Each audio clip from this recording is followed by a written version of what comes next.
বন্ধুরা, আমরা বিভিন্ন সময়ে বিভিন্ন ধরনের অ্যাপস মোবাইলে ইনস্টল করি। সেই অ্যাপসগুলোকে গুগল অ্যাকাউন্টের সাথে লিঙ্ক করিয়ে আমরা লগ ইন করি। আবার পরবর্তীকালে অ্যাপসগুলো যখন ইউজলেস হয়ে যায় তাকে আমরা আনইনস্টলও করে দিই। কিন্তু গুগল অ্যাকাউন্টের সাথে ওই অ্যাপসগুলোর কিন্তু লিঙ্ক থেকেই যায়, আনইনস্টল করার পরেও কিন্তু থেকে যায়। তো এখন তোমাদের চলো দেখাই কিভাবে ওই গুগল অ্যাকাউন্টের সাথে ওই অ্যাপসগুলোর লিঙ্কেজকে রিমুভ করতে হয়।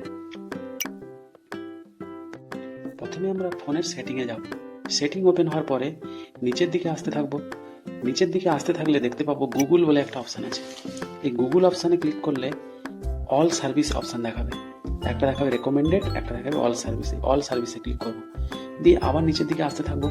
নিচের দিকে আসতে থাকলে এখানে একটা অপশান দেখতে পাবো কানেক্টেড অ্যাপস। এই কানেক্টেড অ্যাপসে ক্লিক করতে হবে। এই কানেক্টেড অ্যাপসে ক্লিক করলে এখানে দেখাবে যে গুগলের সাথে কোন কোন অ্যাপসের লিঙ্ক রয়েছে। এখানে সমস্ত লিঙ্কেজ অ্যাপসগুলোকে দেখতে পাবে। এবার যেটা তোমার ইউজলেস মনে হবে বা যেটা তুমি ইউজ করো না সেটাকে ওপেন করবে। যেমন এখানে আমার অনেক রকমের অ্যাপস ইনস্টল আছে, দেখতে পাচ্ছ কানেক্টেড আছে।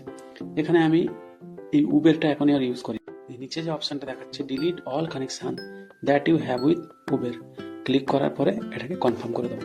কনফার্ম করলে দেখা যাবে যে গুগলের সাথে ওই অ্যাপসের লিঙ্কটা রিমুভ হয়ে যাবে।